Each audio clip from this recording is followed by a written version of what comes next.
From Interior Alaska's most trusted news source, this is the Fairbanks Evening News.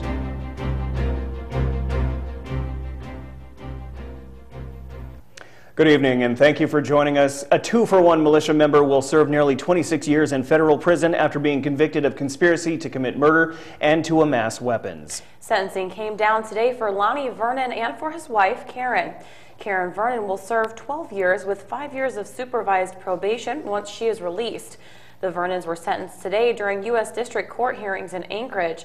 While Karen Vernon's hearing was a low-key affair, it was quite different for that of her husband. During proceedings, Lonnie Vernon denied the authority of the court, the judge, and the prosecutors. Judge Robert Bryan told Vernon that he was, quote, sorry his life has come to this, end quote. Vernon responded he was sorry people like Bryan run the country. Last year, the Vernons pleaded guilty to planning to kill a federal judge and an IRS officer in a property tax dispute. A 59-year-old man who was seriously burned while sleeping inside the downtown Fairbanks post office on New Year's Day has died. A Fairbanks fire official says John Druck Wallace died Saturday at Harborview Medical Center in Seattle. Wallace apparently had been sleeping in a post office hallway when he caught fire. He was found burning in the lobby last Tuesday evening by someone checking their mail. The person who found him and others worked to put the fire out before firefighters arrived a few minutes later. Police say they are investigating the death as suspicious and are currently awaiting results of an autopsy which had been scheduled for today. The Fairbanks Fire Department is investigating the cause of the fire. Well, when we got the call for the fire, unfortunately we had a person that was critically burned in the fire. One of the things that we looked for was security footage and stuff, and unfortunately the post office doesn't have video surveillance in the quarters of the post office. So now the process that we're going through is trying to track down acquaintances of the deceased, as well as any witnesses that might have seen things that are going on at the post office, so we can piece it together. Family members and officials with the Tanana Chiefs Conference have expressed concern surrounding the case. TCC has scheduled a March of Remembrance set for tomorrow evening at 5 p.m. The march will begin at St. Matthew's Church on 1st Avenue and will go over to the downtown post office where the incident occurred. Well, gross sexual abuse of 2 young girls or a rush to judgment by school officials, state troopers, and prosecutors. Earlier today, a 12-member jury panel began hearing opening arguments and witness testimony in State of Alaska versus Arthur Augustine. The 56-year-old man is charged with 2 counts of first-degree sexual abuse of a minor, as well as 2 counts of second-degree child sexual abuse. Opening arguments began this morning in Fairbanks Superior Court. Augustine faces a possible life prison term if convicted in the case. According to Alaska State Troopers, their investigation began when they received a report from the State Office of Children's Services that says Augustine abused the girls repeatedly while they visited with him on weekends. But during trial testimony, defense attorney Franklin Spalding disagreed with those allegations. The police use techniques to get the answers they're looking for. Repeated questions, ignoring answers that aren't helpful, compound questions, multiple choice questions, and leading questions.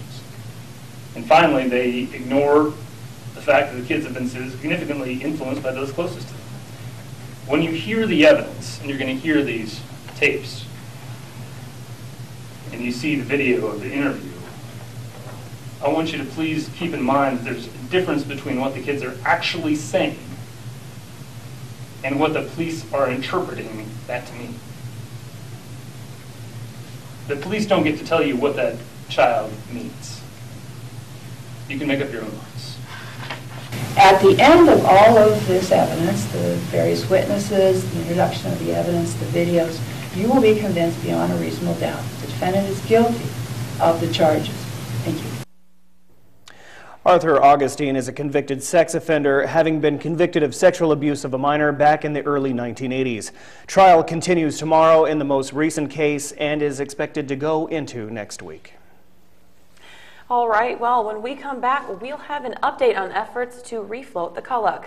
Also, we talked to military officials regarding the decision to keep Fort Wainwright's ice rink operating as is. Stay with us. This edition of the Fairbanks Evening News is brought to you by Northland Hearing Services. Better hearing with a human touch.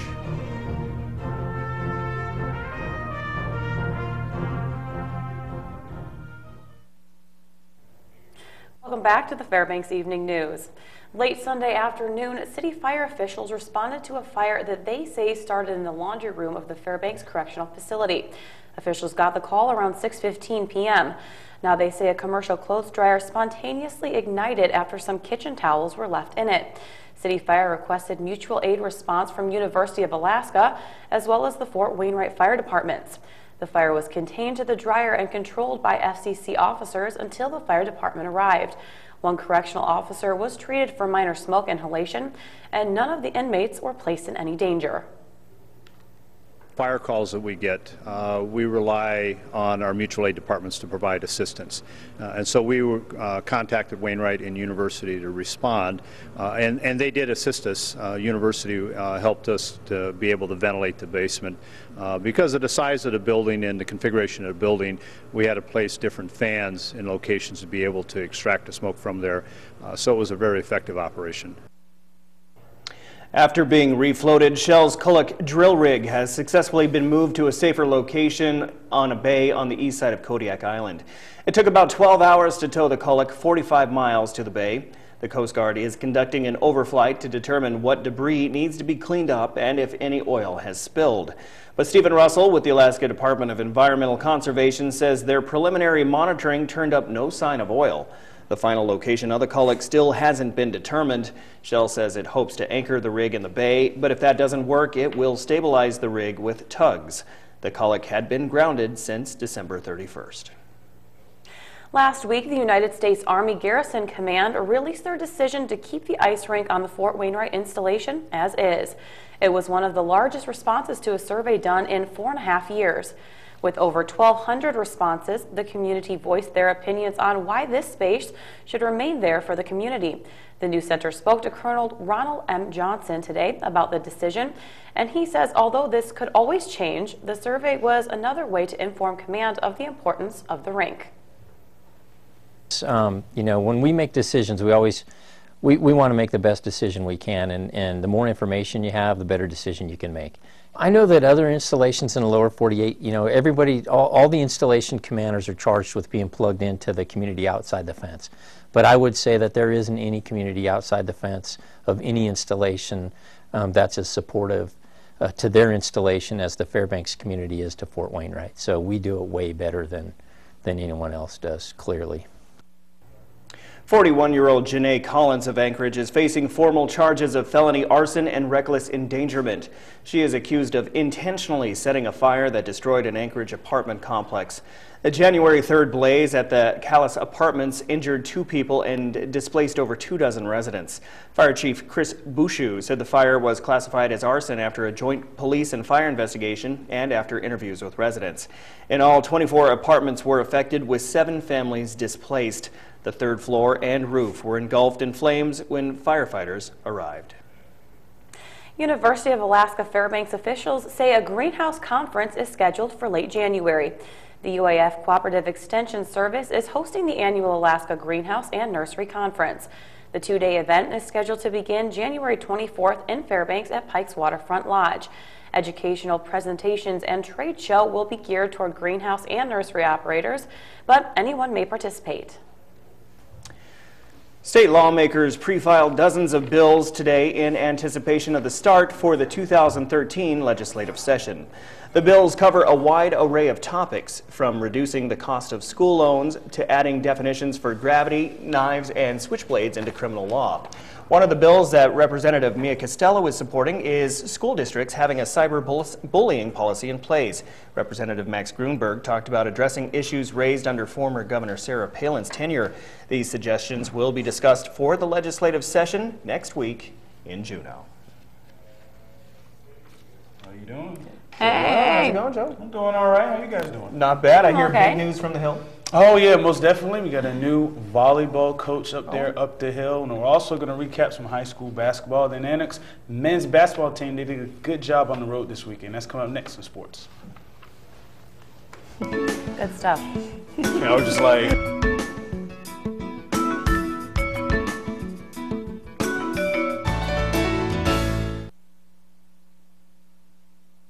Brought to you by the Law Office of Rita T. Alley. Peace of mind through professional legal services.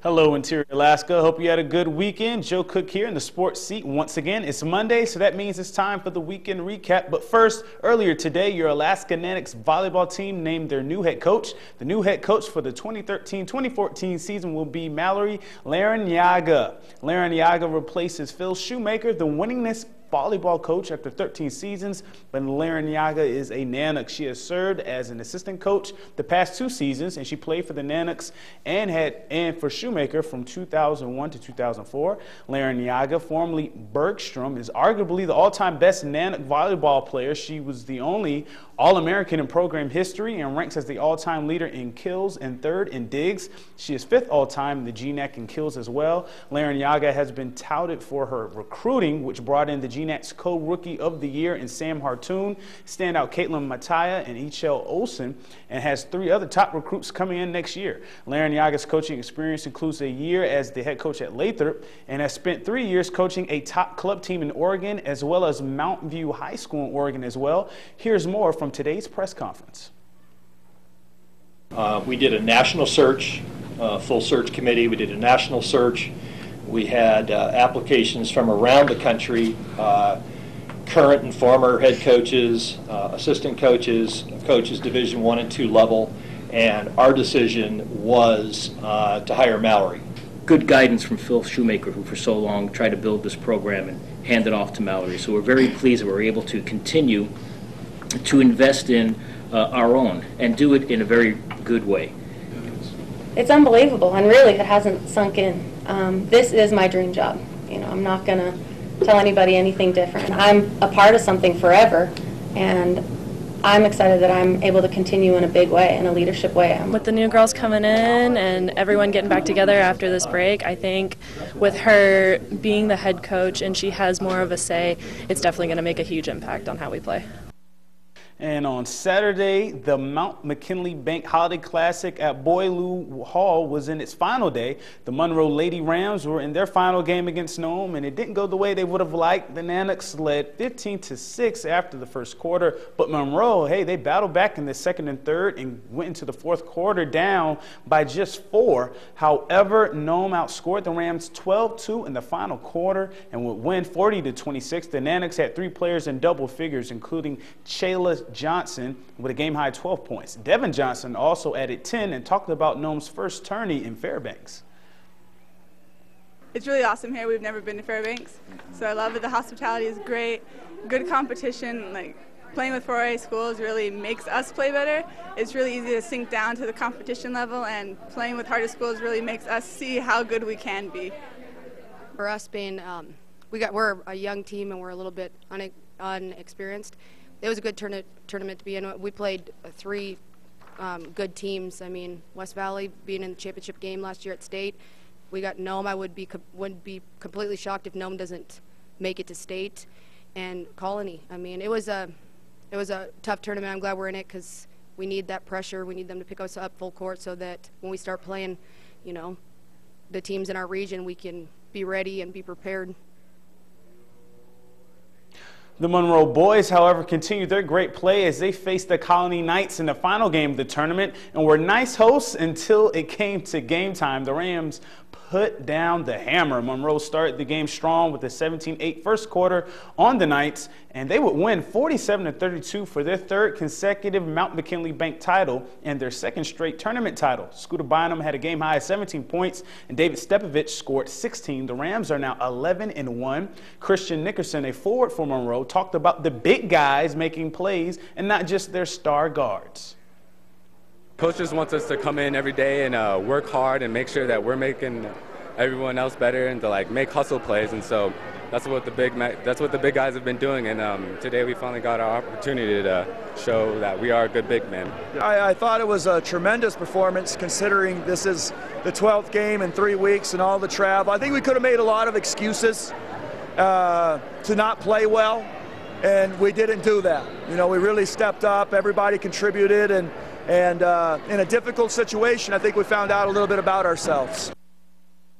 And And now the Nanics men's basketball team seem to be forming that thing every team needs. It's not in the stat sheet, but you can see it, and that's chemistry. Over the weekend, the Nanics won 2 consecutive road games for the first time since 2006.